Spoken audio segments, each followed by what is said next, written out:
আমরা সবাই জানি আজকে বাংলাদেশের সদ্য সাবেক রাষ্ট্রপতি তিনি তার দায়িত্ব থেকে পদত্যাগ করেছেন। 23 সালের এপ্রিল মাসে তৎকালীন ফ্যাসিস্ট হাসিনা সরকার তাকে রাষ্ট্রপতি হিসেবে নিয়োগ দিয়েছিল।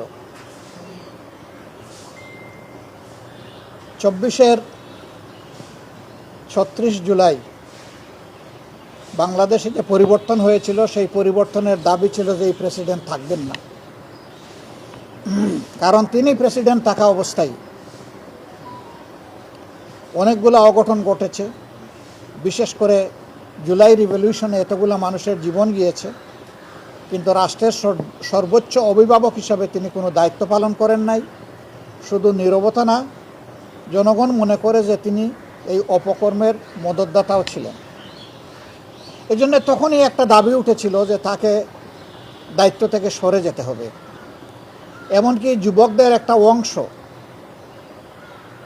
তখন বঙ্গভবনের সামনে গিয়ে এই দাবি উত্থাপন করেছিল।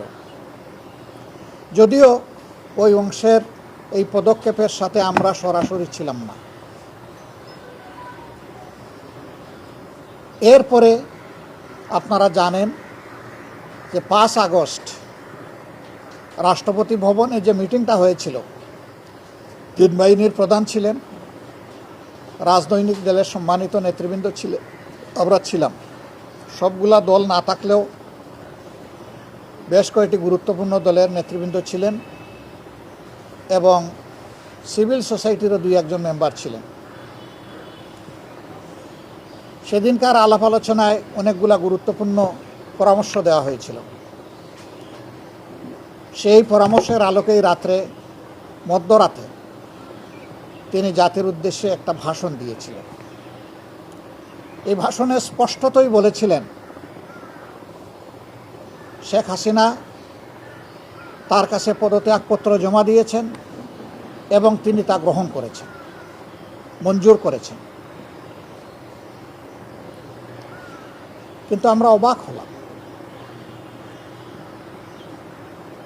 পরবর্তী বছর অর্থাৎ 25 সালের প্রথম ভাগে একটি জাতীয় দৈনিকের একজন সম্পাদকের সাথে তিনি কথা বলতে গিয়ে, সাক্ষাৎকার দিতে গিয়ে তিনি পুরো বিষয়টাকে অস্বীকার করলেন। পুরো উল্টা একটা ন্যারেটিভ তিনি নিয়ে আসলেন। তিনি বললেন যে তিনি কোনো পদত্যাগপত্র দেখেনি নাই। তাহলে সেদিন